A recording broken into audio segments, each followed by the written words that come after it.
ਇੱਕ ਉਹ ਫਕੀਰ ਮਹਾਤਮਾ ਜਿਨਨੇ ਜ਼ਹਿਰ ਦਾ ਪਿਆਲਾ ਹੱਥ ਵਿੱਚ ਫੜ ਕੇ ਔਰ ਉਸ ਜ਼ਹਿਰ ਦੇ ਪਿਆਲੇ ਨੂੰ ਪੂਰੀ ਤਰ੍ਹਾਂ ਪੀ ਕੇ ਮੌਤ ਦੇ ਉੱਤੇ ਸਭ ਤੋਂ ਵੱਡਾ ਐਕਸਪੈਰੀਮੈਂਟ ਕੀਤਾ ਸੀ।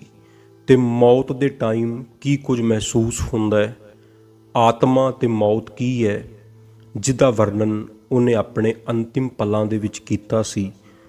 ਉਸ ਮਹਾਨ ਫਕੀਰ, ਉਸ ਮਹਾਨ ਦਾਰਸ਼ਨਿਕ, ਉਸ ਮਹਾਨ ਮਹਾਤਮਾ ਦਾ ਨਾਮ ਸੀ ਸੁਕਰਾਤ। ਅੱਜ ਤੋਂ ਕੋਈ 2495 ਸਾਲ ਪਹਿਲਾਂ ਏਥਨਸ ਸ਼ਹਿਰ ਦੇ ਅੰਦਰ ਇੱਕ ਬੱਚੇ ਦਾ ਜਨਮ ਹੁੰਦਾ ਹੈ, ਜਿਹਦਾ ਨਾਮ ਰੱਖਿਆ ਜਾਂਦਾ ਹੈ ਪਰਿਵਾਰ ਵੱਲੋਂ ਸੁਕਰਾਤ, ਜਿਹਨੂੰ ਅੱਜ ਅਸੀਂ ਗਰੀਸ ਦੇ ਨਾਮ ਨਾਲ ਜਾਣਦੇ ਹਾਂ। ਕਦੇ ਇਹ ਦੇਸ਼ ਯੂਨਾਨ ਦੇ ਨਾਮ ਨਾਲ ਪੂਰੀ ਦੁਨੀਆ ਦੇ ਵਿੱਚ ਜਾਣਿਆ ਜਾਂਦਾ ਸੀ। ਔਰ ਇਸੇ ਯੂਨਾਨ ਦੀ ਧਰਤੀ ਦੇ ਉੱਤੇ ਵੱਡੇ ਵੱਡੇ ਦਾਰਸ਼ਨਿਕ ਦਾ ਜਨਮ ਹੋਇਆ, ਜਿਨ੍ਹਾਂ ਦੇ ਵਿੱਚ ਸੁਕਰਾਤ ਦਾ ਨਾਮ ਆਉਂਦਾ ਹੈ, ਅਫਲਾਤੂਨ ਦਾ ਨਾਮ ਆਉਂਦਾ ਹੈ, ਜਿਹਦੇ ਵਿੱਚ ਅਰਸਤੂ ਦਾ ਨਾਮ ਆਉਂਦਾ ਹੈ। ਔਰ ਸਿਕੰਦਰ ਵੀ ਯੂਨਾਨ ਦੇ ਅੰਦਰ ਹੀ ਪੈਦਾ ਹੋਇਆ।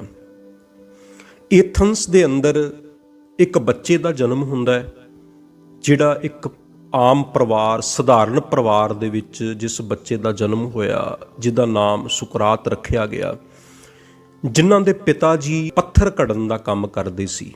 ਸੁਕਰਾਤ ਦੇ ਪਿਤਾ ਜੀ ਦਾ ਜਿਹੜਾ ਕਾਰੋਬਾਰ ਸੀ, ਉਹ ਪੱਥਰਾਂ ਨੂੰ ਘੜ ਕੇ ਉਹਦੇ ਵਿੱਚੋਂ ਮੂਰਤੀਆਂ ਬਣਾਉਂਦੇ ਹੁੰਦੇ ਸੀ। ਸੁਕਰਾਤ ਦੀ ਜਿਹੜੀ ਮਾਂ ਹੈ, ਉਹ ਦਾਈ ਦਾ ਕੰਮ ਕਰਦੇ ਸੀ। ਹੁਣ ਇੱਕ ਸਧਾਰਨ ਪਰਿਵਾਰ ਵਿੱਚ ਸੁਕਰਾਤ ਦਾ ਜਨਮ ਹੁੰਦਾ।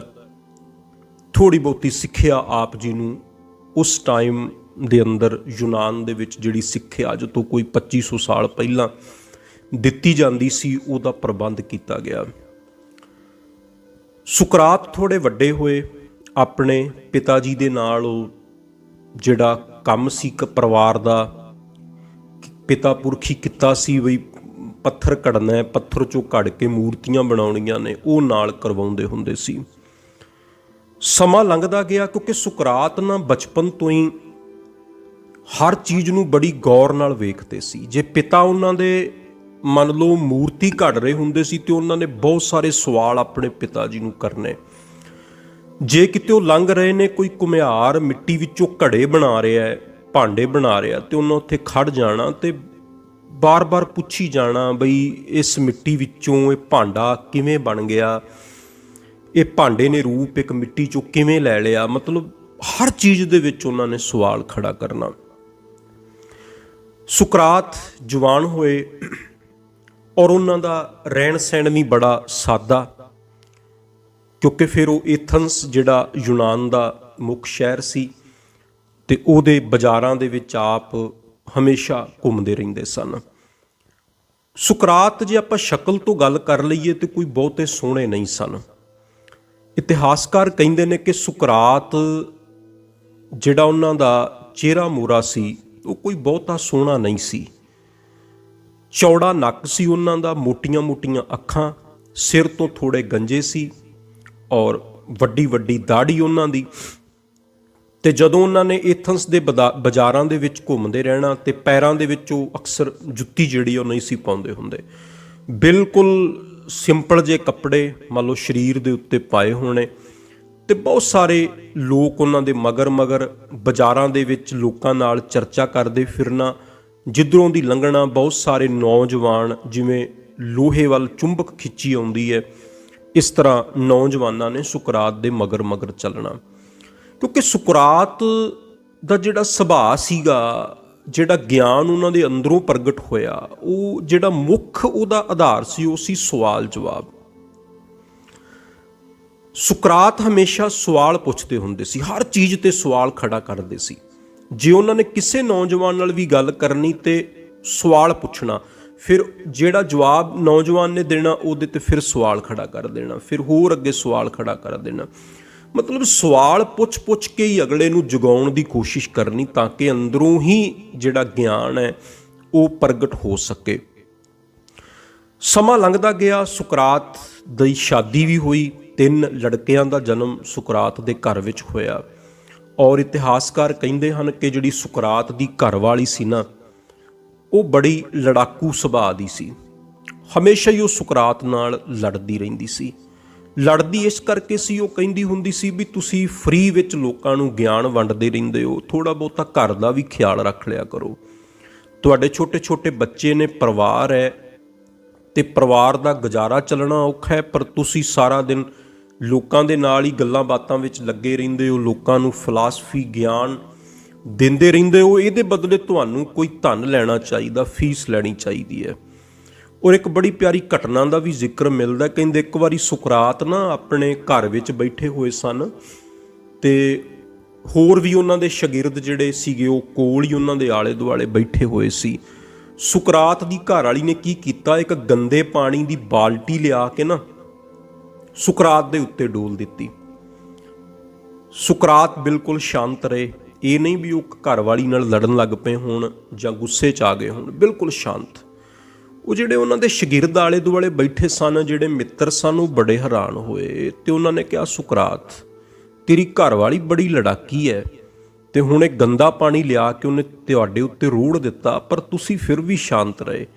ਸੁਕਰਾਤ ਮੁਸਕਰਾਏ, ਕੋਲ ਹੀ ਘਰ ਵਾਲੀ ਖੜੀ ਹੈ, ਬੜੀ ਗੁੱਸੇ ਦੇ ਵਿੱਚ ਹੈ, ਗੁੱਸੇ 'ਚ ਲਾਲ ਪੀਲੀ ਹੈ। ਸੁਕਰਾਤ ਮੁਸਕਰਾਏ ਤੇ ਉਹਦੇ ਵੱਲ ਵੇਖ ਕੇ ਕਹਿਣ ਲੱਗੇ, ਕਹਿੰਦੇ ਮੈਨੂੰ ਨਾ ਇਹਦੇ ਤੋਂ ਬੜੀ ਵੱਡੀ ਪ੍ਰੇਰਨਾ ਮਿਲਦੀ ਹੈ।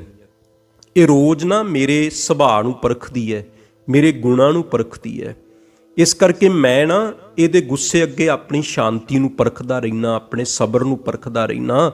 ਬਈ ਜੇ ਇਹਦੇ ਗੁੱਸੇ ਦੇ ਅੱਗੇ ਵੀ ਮੈਂ ਸ਼ਾਂਤ ਰਿਹਾ, ਇਹਦੇ ਕ੍ਰੋਧ ਦੇ ਅੱਗੇ ਵੀ ਮੈਂ ਸਬਰ 'ਚ ਰਿਹਾ, ਗੁੱਸੇ 'ਚ ਨਾ ਆਇਆ, ਤੇ ਬਾਹਰ ਫਿਰ ਦੁਨੀਆ 'ਚ ਵਿਚਰਦਿਆਂ ਹੋਇਆਂ ਭਾਵੇਂ ਮੇਰੇ ਨਾਲ ਕੋਈ ਵੀ ਕਿਸੇ ਤਰ੍ਹਾਂ ਦਾ ਵਿਵਹਾਰ ਕਰੇਗਾ, ਮੈਂ ਕਦੇ ਗੁੱਸੇ 'ਚ ਨਹੀਂ ਆਵਾਂਗਾ, ਮੈਂ ਸ਼ਾਂਤ ਰਵਾਂਗਾ। ਇਹ ਜਿਹੜੀ ਮੇਰੀ ਘਰ ਵਾਲੀ ਹੈ ਨਾ, ਇੱਕ ਕਸਵੱਟੀ ਹੈ ਜਿਹਦੇ ਤੇ ਮੈਂ ਆਪਣੇ ਆਪ ਨੂੰ ਰੋਜ਼ ਪਰਖਦਾ। ਵੇਖੋ ਸੁਕਰਾਤ ਦੀ ਸੋਚ ਕਿਸ ਤਰ੍ਹਾਂ ਦੀ ਸੀ। ਇੱਕ ਹੋਰ ਉਹਨਾਂ ਦੇ ਜੀਵਨ 'ਚੋਂ ਬੜੀ ਪਿਆਰੀ ਸਾਨੂੰ ਇੱਕ ਸਟੋਰੀ ਮਿਲਦੀ ਹੈ, ਉਹ ਅਸੀਂ ਆਪਣੀ ਜ਼ਿੰਦਗੀ 'ਚ ਵੀ ਲਾਗੂ ਕਰ ਸਕਦੇ ਹਾਂ। ਉਹ 3 ਫਿਲਟਰਾਂ ਦੇ ਨਾਮ ਤੋਂ ਪ੍ਰਸਿੱਧ ਹੈ। ਜਿਵੇਂ ਮੰਨ ਲਓ ਅਸੀਂ ਕਿਸੇ ਦੀ ਕਈ ਵਾਰੀ ਚੁਗਲੀ ਸੁਣਦੇ ਹਾਂ, ਨਿੰਦਿਆ ਸੁਣਦੇ ਹਾਂ, ਜਾਂ ਅਸੀਂ ਕਿਸੇ ਦੀ ਬੁਰਾਈ ਆਪਣੀ ਜ਼ੁਬਾਨ ਤੋਂ ਕਰਨ ਲੱਗਦੇ ਹਾਂ, ਤੇ ਸਾਨੂੰ ਉਹ ਗੱਲ ਜਿਹੜੀ ਹੈ 3 ਫਿਲਟਰਾਂ ਦੇ ਵਿੱਚੋਂ ਲੰਘਾਉਣੀ ਚਾਹੀਦੀ ਹੈ। ਜੇ ਉਹ 3 ਫਿਲਟਰਾਂ 'ਚੋਂ ਨਿਕਲ ਕੇ ਉਹ ਗੱਲ ਸਹੀ ਸਾਬਤ ਹੁੰਦੀ ਹੈ, ਫਿਰ ਸਾਨੂੰ ਅੱਗੇ ਕਰਨੀ ਚਾਹੀਦੀ ਹੈ ਜਾਂ ਕਿਸੇ ਦੀ ਉਹ ਗੱਲ ਸੁਣਨੀ ਚਾਹੀਦੀ ਹੈ। ਔਰ ਇਹ ਵੀ ਸੁਕਰਾਤ ਦੇ ਜੀਵਨ ਨਾਲ ਹੀ ਜੁੜੀ ਹੋਈ ਹੈ। ਇੱਕ ਵਾਰੀ ਨਾ ਸੁਕਰਾਤ ਦੇ ਕਿਸੇ ਮਿੱਤਰ ਨੇ ਉਹਨਾਂ ਨੂੰ ਕਿਹਾ, ਕਹਿਣ ਲੱਗੇ, ਸੁਕਰਾਤ ਮੈਂ ਤੁਹਾਨੂੰ ਨਾ ਕਿਸੇ ਬੰਦੇ ਬਾਰੇ, ਇਸ ਨਗਰ ਦਾ ਹੀ ਇੱਕ ਮਨੁੱਖ ਹੈ, ਤੁਸੀਂ ਉਹਨੂੰ ਜਾਣਦੇ ਹੋ, ਉਹਦੇ ਬਾਰੇ ਨਾ ਮੈਨੂੰ ਇੱਕ ਗੱਲ ਦਾ ਪਤਾ ਲੱਗਾ ਹੈ, ਉਹ ਤੁਹਾਨੂੰ ਮੈਂ ਦੱਸਣਾ ਚਾਹੁੰਦਾ। ਸੁਕਰਾਤ ਕਹਿਣ ਲੱਗੇ, ਉਹ ਜਿਹੜੀ ਗੱਲ ਹੈ ਨਾ, ਉਹਨੂੰ 3 ਫਿਲਟਰਾਂ 'ਚੋਂ ਪਹਿਲਾਂ ਲੰਘਾਓ, ਫਿਰ ਮੈਨੂੰ ਦੱਸਿਓ। ਪਹਿਲਾ ਫਿਲਟਰ ਇਹ ਹੈ ਕਿ ਉਹ ਗੱਲ ਜਿਹੜੀ ਤੁਸੀਂ ਮੈਨੂੰ ਕਿਸੇ ਬੰਦੇ ਦੀ ਦੱਸਣਾ ਚਾਹੁੰਦੇ ਹੋ, ਕਿ ਉਹ ਸੱਚ ਹੈ, ਕਿ ਉਹ ਤੁਸੀਂ ਅੱਖਾਂ ਨਾਲ ਵੇਖੀ ਹੈ। ਉਹ ਸੱਜਣ ਕਹਿਣ ਲੱਗਾ, ਨਹੀਂ ਜੀ ਮੈਂ ਤੇ ਸੁਣੀ ਹੈ, ਮੈਂ ਵੇਖੀ ਨਹੀਂ, ਐਵੇਂ ਕਿਸੇ ਦੇ ਕੋਲੋਂ ਸੁਣੀ ਸੀ। ਸੁਕਰਾਤ ਕਹਿਣ ਲੱਗੇ, ਪਹਿਲੀ ਇਹ ਗੱਲ ਫੇਲ ਹੋ ਗਈ। ਦੂਜਾ, ਇਹ ਜਿਹੜੀ ਗੱਲ ਤੁਸੀਂ ਮੈਨੂੰ ਦੱਸਣ ਜਾ ਰਹੇ ਸੀ, ਇਹਨੂੰ ਚੰਗਿਆਈ ਦੇ ਫਿਲਟਰ 'ਚੋਂ ਲੰਘਾਓ, ਕਿ ਇਹ ਗੱਲ ਸੁਣਨ ਵਿੱਚ ਚੰਗੀ ਹੈ। ਉਹ ਸੱਜਣ ਕਹਿਣ ਲੱਗਾ ਵੀ ਨਹੀਂ, ਗੱਲ ਬੜੀ ਮਾੜੀ ਹੈ ਤੇ ਬੁਰੀ ਹੈ, ਇਸ ਕਰਕੇ ਇਹ ਗੱਲ ਚੰਗੀ ਨਹੀਂ। ਸੁਕਰਾਤ ਕਹਿਣ ਲੱਗੇ, ਦੂਜੇ ਫਿਲਟਰ 'ਚੋਂ ਵੀ ਫੇਲ ਹੋ ਗਈ। ਤੀਜਾ ਉਹ ਕਹਿਣ ਲੱਗੇ, ਤੀਜਾ ਫਿਲਟਰ ਇਹ ਹੈ ਵੀ ਜਿਹੜੀ ਗੱਲ ਮੈਨੂੰ ਤੁਸੀਂ ਇਹ ਦੱਸਣਾ ਚਾਹੁੰਦੇ ਹੋ ਕਿਸੇ ਬੰਦੇ ਬਾਰੇ, ਕਿ ਉਹਦੇ 'ਚ ਮੇਰਾ ਕੋਈ ਭਲਾ ਹੋਏਗਾ, ਕਿ ਉਹਦੇ ਵਿੱਚ ਸਾਡਾ ਕੋਈ ਭਲਾ ਹੈ। ਤੇ ਉਹ ਸੱਜਣ ਕਹਿਣ ਲੱਗੇ ਸੁਕਰਾਤ ਨੂੰ, ਕਹਿੰਦੇ ਨਹੀਂ, ਉਹ ਤੇ ਕਿਸੇ ਬੰਦੇ ਦੀ ਬੁਰਾਈ ਹੋਈ ਹੈ, ਕਿਸੇ ਬਾਰੇ ਕੋਈ ਗੱਲ ਪਤਾ ਲੱਗੀ ਸੀ, ਉਹ ਤੇ ਬਸ ਇੱਕ ਸੁਣਨ ਵਾਲੀ ਗੱਲ ਹੈ, ਉਹਦੇ 'ਚ ਸਾਡਾ ਕੋਈ ਭਲਾ ਨਹੀਂ। ਸੁਕਰਾਤ ਕਹਿਣ ਲੱਗੇ, ਗੱਲ 3 ਫਿਲਟਰਾਂ 'ਚੋਂ ਫੇਲ ਹੋ ਗਈ ਹੈ। ਨਾ ਉਹ ਗੱਲ ਤੁਸੀਂ ਅੱਖੀਂ ਵੇਖੀ ਹੈ, ਸੁਣੀ ਸੁਣਾਈ ਗੱਲ ਹੈ। ਦੂਜਾ, ਨਾ ਉਹ ਗੱਲ ਚੰਗੀ ਹੈ, ਤੇ ਤੀਜਾ, ਨਾ ਉਹਦੇ ਨਾਲ ਸਾਡਾ ਕੋਈ ਭਲਾ ਹੋਣਾ ਹੈ। ਫਿਰ ਇਸ ਤਰ੍ਹਾਂ ਦੀ ਗੱਲ ਕਰਨ ਦਾ ਤੇ ਸੁਣਨ ਦਾ ਕਾਹਦਾ ਫਾਇਦਾ। ਗੱਲ ਉਹ ਕਰੋ ਜਿਹੜੀ ਤੁਸੀਂ ਅੱਖੀਂ ਵੇਖੀ ਹੋਵੇ, ਦੂਜਾ ਉਹ ਗੱਲ ਚੰਗੀ ਹੋਵੇ, ਤੀਜਾ ਉਹਦੇ ਨਾਲ ਕਿਸੇ ਦਾ ਭਲਾ ਹੁੰਦਾ ਹੋਵੇ, ਉਹਦੇ ਨਾਲ ਸਾਡਾ ਭਲਾ ਹੁੰਦਾ ਹੋਵੇ, ਜਾਂ ਜਿਹਨੂੰ ਦੱਸ ਰਹੇ ਹਾਂ ਉਹਦਾ ਕੋਈ ਭਲਾ ਹੁੰਦਾ ਹੋਵੇ, ਜਾਂ ਲੁਕਾਈ ਦਾ ਭਲਾ ਹੁੰਦਾ ਹੋਵੇ, ਸਮਾਜ ਦਾ ਭਲਾ ਹੁੰਦਾ ਹੋਵੇ, ਤੇ ਉਹ ਗੱਲ ਦੱਸੀ ਜਾ ਸਕਦੀ ਹੈ, ਸੁਣੀ ਜਾ ਸਕਦੀ ਹੈ। ਸੁਕਰਾਤ ਕਹਿਣ ਲੱਗੇ, ਜਿੰਨਾ ਚਿਰ ਕਿਸੇ ਗੱਲ ਨੂੰ ਤੁਸੀਂ 3 ਫਿਲਟਰਾਂ 'ਚੋਂ ਨਹੀਂ ਲੰਘਾ ਲੈਂਦੇ, ਉਹਨਾਂ ਚਿਰ ਅੱਗੇ ਨਾ ਗੱਲ ਕਰੋ ਤੇ ਨਾ ਸੁਣੋ। ਇਹ ਚੀਜ਼ ਸਾਨੂੰ ਆਪਣੀ ਜ਼ਿੰਦਗੀ ਵਿੱਚ ਵੀ ਲਿਆਉਣੀ ਚਾਹੀਦੀ ਹੈ। ਸੁਕਰਾਤ ਦੇ ਜੀਵਨ 'ਚੋਂ ਸਿੱਖਣ ਵਾਸਤੇ ਮਿਲਦੀ ਹੈ ਵੀ ਕਿਸੇ ਦੀ ਨਿੰਦਿਆ ਕਰਨ ਤੋਂ ਪਹਿਲਾਂ, ਕਿਸੇ ਦੀ ਚੁਗਲੀ ਕਰਨ ਤੋਂ ਪਹਿਲਾਂ, ਕਿਸੇ ਦੀ ਬੁਰਾਈ ਕਰਨ ਤੋਂ ਪਹਿਲਾਂ ਜਾਂ ਸੁਣਨ ਤੋਂ ਪਹਿਲਾਂ ਉਹਨੂੰ ਇਹਨਾਂ 3 ਕਸਵੱਟੀਆਂ ਦੇ ਉੱਤੇ ਪਰਖ ਕੇ ਵੇਖੋ। ਜੇ ਉਹ ਪੂਰੀ ਉਤਰਦੀ ਹੈ ਤਾਂ ਅੱਗੇ ਕਰੋ, ਤਾਂ ਸੁਣੋ, ਨਹੀਂ ਤੇ ਉਹਨੂੰ ਉੱਥੇ ਹੀ ਛੱਡ ਦੇਵੋ। ਸੋ ਸੁਕਰਾਤ ਦਾ ਜੀਵਨ ਏਥਨਸ ਦੇ ਵਿੱਚ ਬਤੀਤ ਹੋ ਰਿਹਾ ਤੇ ਅਕਸਰ ਹੀ ਉਹ ਏਥਨਸ ਦੇ ਬਾਜ਼ਾਰਾਂ ਦੇ ਵਿੱਚ ਘੁੰਮਦੇ ਰਹਿੰਦੇ ਸੀ। ਬੜਾ ਸਿੰਪਲ ਜਿਹਾ ਲਿਬਾਸ ਉਹਨਾਂ ਦਾ, ਬੜੇ ਸਾਦੇ ਜਿਹੇ, ਔਰ ਕਦੇ ਕਿਸੇ ਚੀਜ਼ ਦਾ ਮੋਹ ਜਿਹੜਾ ਉਹਨਾਂ ਨੇ ਨਹੀਂ ਰੱਖਿਆ। ਏਥਨਸ ਦੇ ਵਿੱਚ ਰਹਿੰਦਿਆਂ ਹੀ ਕੁਝ ਆਪ ਜੀ ਦੇ ਵਿਰੋਧੀ ਵੀ ਬਣ ਗਏ। ਵਿਰੋਧ ਇਸ ਕਰਕੇ ਹੋਣ ਲੱਗਾ ਵੀ ਇਹ ਤੇ ਨੌਜਵਾਨਾਂ ਨੂੰ ਵਿਗਾੜਦਾ ਹੈ, ਜਿਹੜੇ ਸਾਡੇ ਪੁਰਾਣੇ ਦੇਵਤੇ ਨੇ ਉਹਨਾਂ ਨੂੰ ਨਹੀਂ ਮੰਨਦਾ। ਇਹ ਜਿਹੜੇ ਦੋਸ਼ ਨੇ ਸੁਕਰਾਤ ਦੇ ਉੱਤੇ ਲੱਗੇ। ਦੋਸ਼ ਅੱਗੇ ਵਧਦਿਆਂ ਜਦੋਂ ਇਹ ਦੋਸ਼ ਜਿਹੜੇ ਆ ਇੱਕ ਮੁਕੱਦਮੇ ਦਾ ਰੂਪ ਧਾਰਨ ਕਰ ਗਏ, ਫਿਰ ਜੱਜਾਂ ਦੇ ਸਾਹਮਣੇ ਸੁਕਰਾਤ ਦੀ ਪੇਸ਼ੀ ਹੁੰਦੀ ਹੈ। ਸੁਕਰਾਤ ਨੂੰ ਜੱਜਾਂ ਦੇ ਸਾਹਮਣੇ ਪੇਸ਼ ਕੀਤਾ ਜਾਂਦਾ ਹੈ, ਜਿਹਦੇ 'ਚ 501 ਜੱਜਾਂ ਦੀ ਜੂਰੀ ਬੈਠਦੀ ਹੈ, ਜਿਹਦੇ ਵਿੱਚ ਬਕਾਇਦਾ ਵੋਟ ਪਾਏ ਜਾਂਦੇ ਨੇ ਤੇ ਸੁਕਰਾਤ ਦੇ ਹੱਕ ਦੇ ਵਿੱਚ ਵੋਟ ਜਿਹੜੇ ਨੇ ਉਹ ਘੱਟ ਪੈਂਦੇ ਨੇ, ਵਿਰੋਧ ਵਿੱਚ ਜ਼ਿਆਦਾ ਪੈਂਦੇ ਨੇ। ਸੁਕਰਾਤ ਦੇ ਉੱਤੇ ਦੋਸ਼ ਲਗਾਏ ਜਾਂਦੇ ਨੇ ਵੀ ਇੱਕ ਤੇ ਨੌਜਵਾਨਾਂ ਨੂੰ ਵਿਗਾੜ ਰਿਹਾ ਤੇ ਦੂਜਾ ਸੁਕਰਾਤ ਜੋ ਹੈ ਉਹ ਜਿਹੜੇ ਇਸ ਦੇਸ਼ ਦੇ ਦੇਵਤੇ ਜਿਨ੍ਹਾਂ ਨੂੰ ਲੋਕ ਮੰਨਦੇ ਆ ਉਹਨਾਂ ਨੂੰ ਨਹੀਂ ਮੰਨਦਾ। ਇਹ ਕਹਿੰਦਾ ਵੀ ਪਰਮਾਤਮਾ ਇੱਕ ਹੀ ਹੈ। ਇਹਦੀ ਸੋਚ ਜਿਹੜੀ ਆ, ਵਿਸ਼ਵਾਸ ਅਲੱਗ ਤਰ੍ਹਾਂ ਦਾ, ਇਸ ਕਰਕੇ ਇਹ ਵੀ ਇਹਦੇ ਉੱਤੇ ਦੋਸ਼ ਹੈ। ਸੋ ਜੂਰੀ ਵੱਲੋਂ ਦੋਸ਼ ਸਾਬਤ ਹੋਣ ਤੇ ਆਪ ਜੀ ਨੂੰ ਇਹ ਵੀ ਕਿਹਾ ਜਾਂਦਾ ਹੈ ਬਈ ਤੁਸੀਂ ਏਥਨਸ ਜਿਹੜਾ ਛੱਡ ਦਿਓ। ਮੌਕਾ ਦਿੱਤਾ ਗਿਆ ਸੀ ਸੁਕਰਾਤ ਨੂੰ ਵੀ ਤੁਸੀਂ ਏਥਨਸ ਛੱਡ ਕੇ ਇੱਥੋਂ ਬਾਹਰ ਚਲੇ ਜਾਓ, ਦੂਰ ਨਿਕਲ ਜਾਓ। ਪਰ ਸੁਕਰਾਤ ਕਹਿਣ ਲੱਗੇ ਮੈਂ ਏਥਨਸ ਨਹੀਂ ਛੱਡਾਂਗਾ, ਮੈਂ ਏਥਨਸ ਦੇ ਵਿੱਚ ਹੀ ਜੰਮਿਆ, ਏਥਨਸ ਦੇ ਵਿੱਚ ਹੀ ਰਿਹਾ ਤੇ ਏਥਨਸ ਦੇ ਵਿੱਚ ਹੀ ਰਹਾਂਗਾ। ਅੱਜ ਏਥਨਸ ਜਿਹੜਾ ਸ਼ਹਿਰ ਹੈ ਉਹ ਗ੍ਰੀਸ ਦਾ ਇੱਕ ਸ਼ਹਿਰ ਹੈ ਜਿੱਥੇ ਕਦੇ ਸੁਕਰਾਤ ਦਾ ਜਨਮ ਹੋਇਆ ਸੀ, ਜਿਹਦਾ ਪੁਰਾਣਾ ਨਾਮ ਸੀ ਯੂਨਾਨ। ਸੁਕਰਾਤ ਨਹੀਂ ਮੰਨਦੇ। ਬੇਸ਼ੱਕ ਉਹਨਾਂ ਦੇ ਮਿੱਤਰਾਂ ਵੱਲੋਂ ਵੀ ਬੜਾ ਸਮਝਾਇਆ ਗਿਆ, ਉਹਨਾਂ ਦੇ ਸ਼ਾਗਿਰਦਾਂ ਵੱਲੋਂ ਵੀ ਬੜਾ ਸਮਝਾਇਆ ਗਿਆ ਵੀ ਤੁਹਾਨੂੰ ਏਥਨਸ ਛੱਡ ਦੇਣਾ ਚਾਹੀਦਾ, ਕਿਉਂਕਿ ਦੋਸ਼ ਲੱਗੇ ਨੇ ਤੁਹਾਡੇ ਉੱਤੇ ਔਰ ਹੋ ਸਕਦਾ ਤੁਹਾਨੂੰ ਕੋਈ ਮੌਤ ਦੀ ਸਜ਼ਾ ਨਾ ਦੇ ਦੇਣ, ਇਸ ਕਰਕੇ ਤੁਸੀਂ ਏਥਨਸ ਛੱਡ ਦਿਓ। ਪਰ ਸੁਕਰਾਤ ਨਹੀਂ ਮੰਨਦੇ, ਕਹਿੰਦੇ ਨਹੀਂ ਮੈਂ ਏਥਨਸ 'ਚ ਹੀ ਰਵਾਂਗਾ। ਫਿਰ ਆਪ ਜੀ ਦੇ ਉੱਤੇ ਇਹ ਫੈਸਲਾ ਹੁੰਦਾ ਹੈ ਕਿ ਇਹਨਾਂ ਨੂੰ ਜ਼ਹਿਰ ਦਾ ਪਿਆਲਾ ਦੇ ਕੇ ਇਹਨਾਂ ਨੂੰ ਖਤਮ ਕਰ ਦਿੱਤਾ ਜਾਏ ਜਾਂ ਇਹਨਾਂ ਨੂੰ ਇਹ ਸਜ਼ਾ ਦਿੱਤੀ ਜਾਏ। ਸੁਕਰਾਤ ਫਿਰ ਵੀ ਸ਼ਾਂਤ ਰਹਿੰਦੇ ਨੇ, ਕਿਉਂਕਿ ਜਦੋਂ ਜੱਜਾਂ ਦੇ ਸਾਹਮਣੇ ਸੁਕਰਾਤ ਨੂੰ ਪੇਸ਼ ਕੀਤਾ ਗਿਆ ਸੀ ਉਹ ਕੋਈ ਆਪਣੇ ਨਾਲ ਕੋਈ ਕਿਸੇ ਤਰ੍ਹਾਂ ਦੀ ਉਹਨਾਂ ਦਾ ਵਕਾਲਤ ਕਰਨ ਵਾਲਾ ਨਹੀਂ ਸੀ। ਉਹਨਾਂ ਨੇ ਹਰ ਸਵਾਲ ਦਾ ਜਵਾਬ ਆਪ ਦਿੱਤਾ। ਹਾਲਾਂਕਿ ਉਹਨਾਂ ਦੇ ਸਵਾਲਾਂ ਦਾ ਜਵਾਬ ਉਹਨਾਂ ਜੱਜਾਂ ਦੇ ਕੋਲ ਵੀ ਨਹੀਂ ਸੀ ਔਰ ਦੋਸ਼ ਲਾਉਣ ਵਾਲਿਆਂ ਦੇ ਕੋਲ ਵੀ ਨਹੀਂ ਸੀ, ਪਰ ਉਹਨਾਂ ਦੀ ਸੱਤਾ ਸੀ, ਉਹਨਾਂ ਕੋਲ ਪਾਵਰ ਸੀ।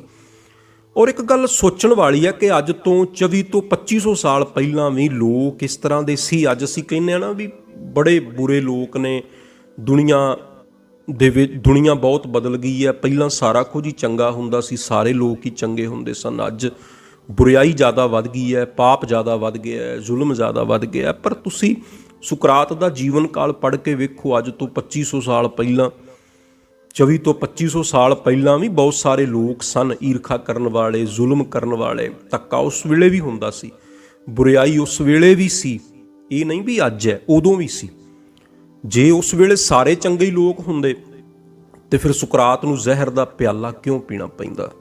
ਜੇ ਸਾਰੇ ਹੀ ਚੰਗੇ ਲੋਕ ਹੁੰਦੇ ਤੇ ਸੁਕਰਾਤ ਨੂੰ ਫਿਰ ਜੇਲ੍ਹ ਖਾਨੇ 'ਚ ਕਿਉਂ ਸੁੱਟਿਆ ਜਾਂਦਾ? ਜੇ ਅੱਜ ਤੋਂ 24 ਤੋਂ 2500 ਸਾਲ ਪਹਿਲਾਂ ਸਾਰੇ ਲੋਕ ਹੀ ਚੰਗੇ ਹੁੰਦੇ ਤੇ ਫਿਰ ਸੁਕਰਾਤ ਨਾਲ ਇੰਨਾ ਧੱਕਾ ਕਿਉਂ ਹੁੰਦਾ? ਸੋ ਉਹਨਾਂ ਦੇ ਉੱਤੇ ਇਹ ਦੋਸ਼ ਸਾਬਤ ਹੋਏ ਔਰ ਇਹ ਕਿਹਾ ਗਿਆ ਵੀ ਇਹਨਾਂ ਨੂੰ ਜ਼ਹਿਰ ਦਾ ਪਿਆਲਾ ਦਿੱਤਾ ਜਾਏ, ਇਹਨਾਂ ਨੂੰ ਖਤਮ ਕਰਤਾ ਜਾਏ। ਸੁਕਰਾਤ ਨੂੰ ਅਰੈਸਟ ਕਰ ਲਿਆ ਗਿਆ। ਸੁਕਰਾਤ ਨੂੰ ਅਰੈਸਟ ਕਰਕੇ ਬੰਦੀਖਾਨੇ 'ਚ ਪਾ ਦਿੱਤਾ ਗਿਆ ਔਰ ਉੱਥੇ ਵੀ ਉਹ ਬੜੇ ਸ਼ਾਂਤ, ਜਿਵੇਂ ਉਹਨਾਂ ਦਾ ਪਹਿਲਾ ਜੀਵਨ ਬੜੀ ਸ਼ਾਂਤੀ 'ਚ ਨਿਕਲਿਆ ਸੀ, ਇੱਥੇ ਵੀ ਉਹ ਬੜੇ ਸ਼ਾਂਤ, ਮੌਤ ਦੀ ਕੋਈ ਪਰਵਾਹ ਨਹੀਂ। ਹਾਲਾਂਕਿ ਜ਼ਹਿਰ ਦਾ ਪਿਆਲਾ ਉਸ ਦਿਨ ਹੀ ਦੇ ਦਿੱਤਾ ਜਾਣਾ ਸੀ, ਪਰ ਹੋਇਆ ਕੀ, ਕਿਉਂਕਿ ਉਸ ਟਾਈਮ ਯੂਨਾਨ ਦੇ ਵਿੱਚ ਨਾ ਇੱਕ ਰੀਤ ਸੀ ਉਹਨਾਂ ਦੀ, ਇੱਕ ਜਹਾਜ਼ ਸਮੁੰਦਰੀ ਬੇੜਾ ਜੋ ਕਿਸੇ ਤਿਉਹਾਰ ਦੇ ਸੰਬੰਧ ਵਿੱਚ ਗਿਆ ਹੋਇਆ ਸੀ, ਜਿੰਨਾ ਚਿਰ ਉਹਨੇ ਵਾਪਸ ਨਹੀਂ ਸੀ ਆਉਣਾ ਉਹਨਾਂ ਚਿਰ ਉੱਥੋਂ ਦਾ ਨਿਯਮ ਸੀ ਯੂਨਾਨ ਦਾ ਵੀ ਕਿਸੇ ਨੂੰ ਮੌਤ ਦੀ ਸਜ਼ਾ ਜਿਹੜੀ ਆ ਉਹ ਨਹੀਂ ਦਿੱਤੀ ਜਾ ਸਕਦੀ ਸੀ। ਇਸ ਕਰਕੇ ਜਹਾਜ਼ ਕਿਸੇ ਦੇਵਤੇ ਦੇ ਤਿਉਹਾਰ ਦੇ ਸੰਬੰਧ ਵਿੱਚ ਗਿਆ ਹੋਇਆ ਸੀ ਔਰ ਉਹਨੇ ਕੁਝ ਦਿਨ ਬਾਅਦ ਵਾਪਸ ਆਉਣਾ ਸੀ, ਔਰ ਉਹਨੇ ਸਮੇਂ ਵਾਸਤੇ ਸੁਕਰਾਤ ਨੂੰ ਬੰਦੀਖਾਨੇ 'ਚ ਪਾ ਦਿੱਤਾ ਗਿਆ। ਬੰਦੀਖਾਨੇ ਵਿੱਚ ਨੇ ਸੁਕਰਾਤ, ਬਹੁਤ ਸਾਰੇ ਮਿੱਤਰ ਉਹਨਾਂ ਨੂੰ ਮਿਲਣ ਵਾਸਤੇ ਆਉਂਦੇ ਨੇ। ਇੱਕ ਦਿਨ ਉਹਨਾਂ ਦਾ ਮਿੱਤਰ ਕ੍ਰੀਟੋ ਉਹਨਾਂ ਨੂੰ ਮਿਲਣ ਵਾਸਤੇ ਆਉਂਦਾ ਹੈ, ਜਿਹਦਾ ਜ਼ਿਕਰ ਪਲੇਟੋ ਨੇ ਇੱਕ ਸੰਵਾਦ ਦੇ ਵਿੱਚ ਵੀ ਕੀਤਾ, ਜਿਹੜੀ ਗੱਲਬਾਤ ਕ੍ਰੀਟੋ ਦੀ ਸੁਕਰਾਤ ਦੇ ਨਾਲ ਹੋਈ, ਕਿਉਂਕਿ ਕ੍ਰੀਟੋ ਬਹੁਤ ਅਮੀਰ ਘਰਾਣੇ ਵਿੱਚੋਂ ਸੀ। ਉਹਨਾਂ ਨੇ ਆ ਕੇ ਕਿਹਾ, ਜਦੋਂ ਉਹ ਆਏ ਬੰਦੀਖਾਨੇ ਵਿੱਚ ਤੇ ਸੁਕਰਾਤ ਨਾ ਬੜੇ ਸ਼ਾਂਤ ਆਨੰਦ ਵਿੱਚ ਸੁੱਤੇ ਹੋਏ ਸਨ। ਇਹ ਉਹਨਾਂ ਨੂੰ ਡਰ ਹੀ ਨਹੀਂ ਹੈਗਾ ਵੀ ਮੈਨੂੰ ਜ਼ਹਿਰ ਦਾ ਪਿਆਲਾ ਦੇ ਦੇਣਗੇ, ਮੈਂ ਮਰ ਜਾਵਾਂਗਾ, ਮੇਰਾ ਸਰੀਰ ਖਤਮ ਹੋ ਜਾਏਗਾ। ਬੇਫਿਕਰ ਹੋ ਕੇ ਸ਼ਾਂਤ ਆਨੰਦ ਵਿੱਚ ਸੁੱਤੇ ਹੋਏ ਨੇ। ਕ੍ਰੀਟੋ ਨੇ ਆ ਕੇ ਉਠਾਇਆ। ਪਲੇਟੋ ਨੇ ਸੰਵਾਦ, ਜਿਹੜਾ ਕ੍ਰੀਟੋ ਨਾਮ ਦਾ ਸੰਵਾਦ ਹੈ, ਉਹਦੇ 'ਚ ਜ਼ਿਕਰ ਕੀਤਾ ਇਸ ਗੱਲ ਦਾ।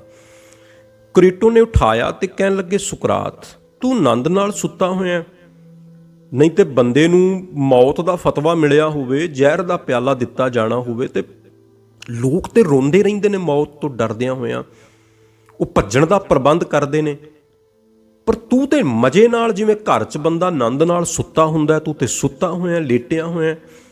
ਸੁਕਰਾਤ ਕਹਿਣ ਲੱਗੇ, ਮਰਨਾ ਤੇ ਹੈ ਹੀ ਹੈ, ਇਸ ਕਰਕੇ ਮਰਨ ਦੀ ਕਾਹਦੀ ਪਰਵਾਹ, ਇਸ ਕਰਕੇ ਮੈਂ ਜੀਵਨ ਜਿਉਂ ਕੇ ਵੇਖਿਆ, ਜੀਵਨ ਨੂੰ ਬੜੀ ਨੇੜਿਓਂ ਵੇਖਿਆ। ਹੁਣ ਮੈਨੂੰ ਕਾਹਲ ਹੈ ਕਿ ਛੇਤੀ ਛੇਤੀ ਮੌਤ ਵੀ ਵੇਖਾਂ ਕਿ ਮੌਤ ਕੀ ਚੀਜ਼ ਹੈ, ਮੌਤ ਕਿਵੇਂ ਦੀ ਹੁੰਦੀ ਹੈ। ਕ੍ਰੀਟੋ ਦੇ ਅੱਖਾਂ ਦੇ ਵਿੱਚ ਅੱਥਰੂ ਆ ਗਏ। ਉਹ ਕਹਿਣ ਲੱਗੇ, ਮੈਂ ਨਾ ਪਹਿਰੇਦਾਰਾਂ ਨਾਲ ਗੱਲ ਕੀਤੀ ਹੈ, ਜਿਹੜੇ ਬੰਦੀਖਾਨੇ ਦੇ ਬਾਹਰ ਸੈਨਿਕ ਨੇ, ਪਹਿਰੇਦਾਰ ਨੇ, ਮੈਂ ਉਹਨਾਂ ਨਾਲ ਗੱਲ ਕਰਕੇ ਆਇਆ। ਉਹਨਾਂ ਨੂੰ ਅਸੀਂ ਥੋੜ੍ਹਾ ਸੋਨਾ ਦੇ ਦਿਆਂਗੇ, ਥੋੜ੍ਹਾ ਪੈਸਾ ਦੇ ਦਿਆਂਗੇ। ਹੋਰ ਵੀ ਬਹੁਤ ਸਾਰੇ ਮਿੱਤਰ ਬਾਹਰ ਖੜੇ ਨੇ ਤੁਹਾਡੇ, ਔਰ ਉਹਨਾਂ ਕੋਲ ਧਨ ਦੌਲਤ ਦੀ ਕੋਈ ਕਮੀ ਨਹੀਂ, ਤੁਹਾਨੂੰ ਬਚਾਉਣ ਵਾਸਤੇ ਸਭ ਕੁਝ ਦੇਣ ਵਾਸਤੇ ਤਿਆਰ ਨੇ। ਇਸ ਤਰ੍ਹਾਂ ਦੇ ਸੱਜਣ ਵੀ ਬਾਹਰ ਖੜੇ ਨੇ ਜਿਹੜੇ ਤੁਹਾਨੂੰ ਪਿਆਰ ਕਰਦੇ ਨੇ। ਤੇ ਮੈਂ ਤੁਹਾਨੂੰ ਪੁੱਛਣ ਵਾਸਤੇ ਆਇਆ ਕਿ ਕਿਉਂ ਨਾ ਅਸੀਂ ਜਿਹੜੇ ਇੱਥੇ ਸੈਨਿਕ ਨੇ, ਜਿਹੜੇ ਪਹਿਰੇਦਾਰ ਨੇ, ਉਹਨਾਂ ਨੂੰ ਸੋਨਾ ਦਈਏ, ਪੈਸਾ ਦਈਏ ਤੇ ਤੁਹਾਨੂੰ ਇੱਥੋਂ ਕੱਢ ਕੇ ਲੈ ਜਾਈਏ। ਤੁਸੀਂ ਨਿਕਲ ਜਾਓ ਬੰਦੀਖਾਨੇ 'ਚੋਂ, ਤੁਹਾਨੂੰ ਦੂਰ ਲੈ ਜਾਵਾਂਗੇ ਕਿਸੇ ਹੋਰ ਦੇਸ਼ ਵਿੱਚ, ਉੱਥੇ ਜਾ ਕੇ ਆਰਾਮ ਨਾਲ ਰਹੋ, ਆਪਣੀ ਜ਼ਿੰਦਗੀ ਗੁਜ਼ਾਰਿਓ। ਇੱਥੇ ਲੋਕ ਨਹੀਂ ਤੁਹਾਨੂੰ ਰਹਿਣ ਦੇਣਾ ਚਾਹੁੰਦੇ, ਤੁਹਾਨੂੰ ਮਾਰਨਾ ਚਾਹੁੰਦੇ ਨੇ, ਖਤਮ ਕਰ ਦੇਣਾ ਚਾਹੁੰਦੇ ਨੇ। ਔਰ ਜੇ ਤੁਸੀਂ ਨਹੀਂ ਨਿਕਲੋਗੇ, ਬਸ ਜਹਾਜ਼ ਦੇ ਵਾਪਸ ਆਉਣ ਦੀ ਦੇਰ ਹੈ, ਤੁਹਾਨੂੰ ਜ਼ਹਿਰ ਦਾ ਪਿਆਲਾ ਦੇ ਦਿੱਤਾ ਜਾਣਾ। ਇਸ ਕਰਕੇ ਤੁਸੀਂ ਚੱਲੋ। ਸੁਕਰਾਤ ਸ਼ਾਂਤ ਬੈਠੇ ਨੇ ਤੇ ਕ੍ਰੀਟੋ ਦੀ ਗੱਲ ਸੁਣ ਰਹੇ ਨੇ ਤੇ ਅੱਗੋਂ ਕਹਿੰਦੇ ਨੇ ਕਿ ਕ੍ਰੀਟੋ, ਨਹੀਂ, ਇਹ ਕਦੇ ਨਹੀਂ ਹੋ ਸਕਦਾ। ਜੇ ਮੈਂ ਇੱਥੋਂ ਭੱਜਦਾ, ਮੇਰਾ ਸਰੀਰ ਬਚਦਾ ਹੈ, ਮੇਰੇ ਵਿਚਾਰਾਂ ਦੀ ਮੌਤ ਹੁੰਦੀ ਹੈ। ਜਿਹੜੇ ਵਿਚਾਰ ਮੈਂ ਅੱਜ ਤੱਕ ਦੁਨੀਆ ਨੂੰ ਦਿੰਦਾ ਰਿਹਾ, ਜਿਹੜਾ ਗਿਆਨ ਮੈਂ ਦੁਨੀਆ ਨੂੰ ਦਿੰਦਾ ਰਿਹਾ, ਜਿਹੜੀ ਫਿਲਾਸਫੀ ਮੈਂ ਦੁਨੀਆ ਨੂੰ ਸੁਣਾਉਂਦਾ ਰਿਹਾ, ਅੱਜ ਉਹਦੀ ਪਰਖ ਦੀ ਘੜੀ ਹੈ। ਸਰੀਰ ਬਚ ਜਾਏਗਾ, ਵਿਚਾਰ ਮਰ ਜਾਣਗੇ। ਤੇ ਸਰੀਰ ਨੇ ਵੀ ਇੱਕ ਦਿਨ ਮਰਨਾ ਹੀ ਮਰਨਾ ਹੈ। ਜੇ ਅੱਜ ਮੈਂ ਇੱਥੋਂ ਬਚਾ ਕੇ ਇਹਨੂੰ ਲੈ ਵੀ ਜਾਵਾਂਗਾ ਨਾ, ਦੂਜੇ ਦੇਸ਼ 'ਚ ਵੀ ਆਪਾਂ ਚਲੇ ਜਾਵਾਂਗੇ, 70 ਸਾਲ ਦੇ ਲਗਭਗ ਮੇਰੀ ਉਮਰ ਹੁਣ ਹੋ ਗਈ ਹੈ, ਹੋਰ 10-20 ਸਾਲ ਜਿਉਂ ਲਵਾਂਗਾ, ਪਰ ਵਿਚਾਰ, ਮੇਰੀ ਸੋਚ ਜਿਹੜੀ ਆ ਉਹ ਖਤਮ ਹੋ ਜਾਏਗੀ। ਜੇ ਮੈਂ ਆਪਣੀ ਇੱਥੇ ਕੁਰਬਾਨੀ ਦੇ ਦਿੰਨਾ, ਜੇ ਮੈਂ ਜ਼ਹਿਰ ਦਾ ਪਿਆਲਾ ਪੀ ਲੈਣਾ, ਸਰੀਰ ਮਰ ਜਾਏਗਾ, ਵਿਚਾਰ ਬਚ ਜਾਣਗੇ, ਪਰ ਮੈਂ ਵਿਚਾਰਾਂ ਨੂੰ ਬਚਾਉਣ ਦੀ ਪਹਿਲ ਦਿਆਂਗਾ। ਮੈਂ ਆਪਣੇ ਵਿਚਾਰ ਬਚਾਉਣਾ ਚਾਹੁੰਦਾ, ਮੈਂ ਆਪਣੀ ਸੋਚ ਬਚਾਉਣੀ ਚਾਹੁੰਦਾ। ਇਸ ਕਰਕੇ ਮੈਨੂੰ ਜ਼ਹਿਰ ਦਾ ਪਿਆਲਾ ਪੀਣਾ ਪਵੇ, ਮੈਨੂੰ ਇਸ ਗੱਲ ਦੀ ਪਰਵਾਹ ਨਹੀਂ। ਕ੍ਰੀਟੋ ਨੇ ਬੜਾ ਸਮਝਾਇਆ, ਸੁਕਰਾਤ ਨਹੀਂ ਮੰਨੇ, ਕਹਿੰਦੇ ਕਦੇ ਵੀ ਨਹੀਂ ਹੋ ਸਕਦਾ ਕਿ ਮੈਂ ਏਥਨਸ ਛੱਡ ਕੇ ਚਲਾ ਜਾਵਾਂ ਜਾਂ ਮੌਤ ਤੋਂ ਡਰ ਕੇ ਭੱਜ ਜਾਵਾਂ।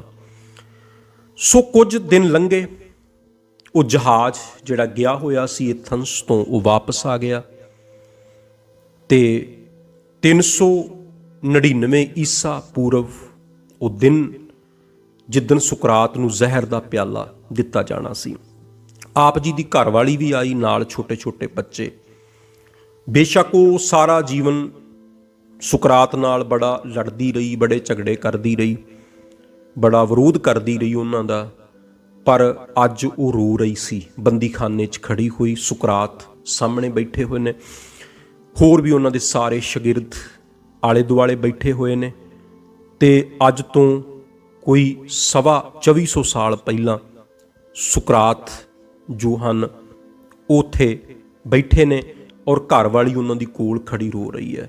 ਸੁਕਰਾਤ ਆਪਣੇ ਸ਼ਾਗਿਰਦਾਂ ਨੂੰ ਕਹਿੰਦੇ ਨੇ ਕਿ ਮੇਰੇ ਬੱਚਿਆਂ ਨੂੰ, ਘਰ ਵਾਲੀ ਨੂੰ ਘਰ ਤੱਕ ਛੱਡ ਆਓ। ਘਰ ਵਾਲੀ ਨੂੰ ਘਰ ਵੱਲ ਭੇਜ ਦਿੱਤਾ ਜਾਂਦਾ ਹੈ। ਔਰ ਉਧਰ ਜਿਹੜੇ ਜਲਾਦ ਵੱਲੋਂ ਜ਼ਹਿਰ ਦਾ ਪਿਆਲਾ ਦਿੱਤਾ ਜਾਣਾ ਸੀ, ਉਹ ਸਾਹਮਣੇ ਜ਼ਹਿਰ ਕੁੱਟ ਰਿਹਾ, ਜ਼ਹਿਰ ਨੂੰ ਪੀਸਿਆ ਜਾ ਰਿਹਾ ਤਾਂ ਕਿ ਜ਼ਹਿਰ ਦਾ ਪਿਆਲਾ ਤਿਆਰ ਕਰਕੇ ਸੁਕਰਾਤ ਨੂੰ ਦਿੱਤਾ ਜਾ ਸਕੇ। ਕ੍ਰੀਟੋ ਕਹਿੰਦੇ ਨੇ ਕਿ ਸੁਕਰਾਤ, ਅਸੀਂ ਥੋੜ੍ਹੀ ਰਿਸ਼ਵਤ ਦੇ ਦਿੰਦੇ ਹਾਂ ਜਿਹੜਾ ਜਿਹਦੀ ਡਿਊਟੀ ਲੱਗੀ ਹੈ ਜ਼ਹਿਰ ਪੀਸਣ ਦੀ, ਤਾਂ ਕਿ ਉਹ ਥੋੜ੍ਹਾ ਹੋਰ ਦੇਰੀ ਨਾਲ ਪੀਸੇ ਜ਼ਹਿਰ ਨੂੰ, ਆਰਾਮ ਨਾਲ ਪੀਸੇ, ਤਾਂ ਕਿ ਤੁਹਾਨੂੰ ਹੋਰ ਜਿਉਣ ਦਾ ਸਮਾਂ ਮਿਲ ਜਾਏ, ਤੁਸੀਂ ਹੋਰ ਗੱਲਾਂ ਬਾਤਾਂ ਕਰ ਸਕੋ। ਕਿਉਂਕਿ ਸ਼ਾਮ ਨੂੰ ਸੁਕਰਾਤ ਨੂੰ ਜ਼ਹਿਰ ਦਾ ਪਿਆਲਾ ਦਿੱਤਾ ਜਾਣਾ ਸੀ, ਪਰ ਸੁਕਰਾਤ ਨੂੰ ਬੜੀ ਕਾਹਲੀ ਹੈ। ਉਹ ਬਾਰ-ਬਾਰ ਵੇਖਦੇ ਨੇ ਉਸ ਪਾਸੇ ਵੱਲ ਜਿੱਧਰ ਜ਼ਹਿਰ ਪੀਸਿਆ ਜਾ ਰਿਹਾ, ਵੀ ਜਲਦੀ ਕਰੋ, ਦੇਰ ਕਾਹਤੋਂ ਕਰਦੇ ਹੋ। ਉਹ ਜ਼ਹਿਰ ਪੀਸਣ ਵਾਲਾ ਵੀ ਬੜਾ ਹੈਰਾਨ ਸੀ ਵੀ ਲੋਕਾਂ ਨੂੰ ਮੈਂ ਪਹਿਲਾਂ ਵੀ ਬੜੀ ਵਾਰੀ ਜ਼ਹਿਰ ਦਿੱਤਾ ਹੈ, ਬੜਿਆਂ ਨੂੰ ਸਜ਼ਾ ਦਿੱਤੀ ਗਈ ਹੈ, ਪਰ ਲੋਕ ਤੇ ਤਰਲੇ ਲੈਂਦੇ ਨੇ, ਲੋਕ ਤੇ ਰਿਸ਼ਵਤ ਦਿੰਦੇ ਨੇ, ਲੋਕ ਤੇ ਸਾਰਾ ਕੁਝ ਧਨ ਦੌਲਤ ਸਭ ਕੁਝ ਦੇਣ ਲਈ ਰਾਜੀ ਹੋ ਜਾਂਦੇ ਨੇ ਵੀ ਸਾਨੂੰ ਬਚਾ ਲਓ, ਸਾਡੀ ਜ਼ਿੰਦਗੀ ਬਚ ਜਾਏ, ਜਾਂ ਥੋੜ੍ਹਾ ਸਮਾਂ ਹੋਰ ਜਿਉਂ ਲਈਏ, ਪਰਿਵਾਰ ਨਾਲ ਗੱਲਾਂ ਕਰ ਲਈਏ। ਮੌਤ ਦਾ ਡਰ ਹੀ ਇੰਨਾ ਤਗੜਾ ਹੈ। ਪਰ ਸੁਕਰਾਤ, ਤੂੰ ਕਿਹੜੀ ਮਿੱਟੀ ਦਾ ਬਣਿਆ, ਤੂੰ ਕਿਸ ਮਿੱਟੀ ਦਾ ਬਣਿਆ ਹੋਇਆ, ਤੈਨੂੰ ਮਰਨ ਦੀ ਇੰਨੀ ਕਾਹਲ ਹੈ, ਤੂੰ ਇੰਨਾ ਕਾਹਲ ਹੈ ਵੀ ਛੇਤੀ ਛੇਤੀ ਜ਼ਹਿਰ ਦਾ ਪਿਆਲਾ ਤੈਨੂੰ ਪੀਸ ਕੇ ਦਿੱਤਾ ਜਾਏ।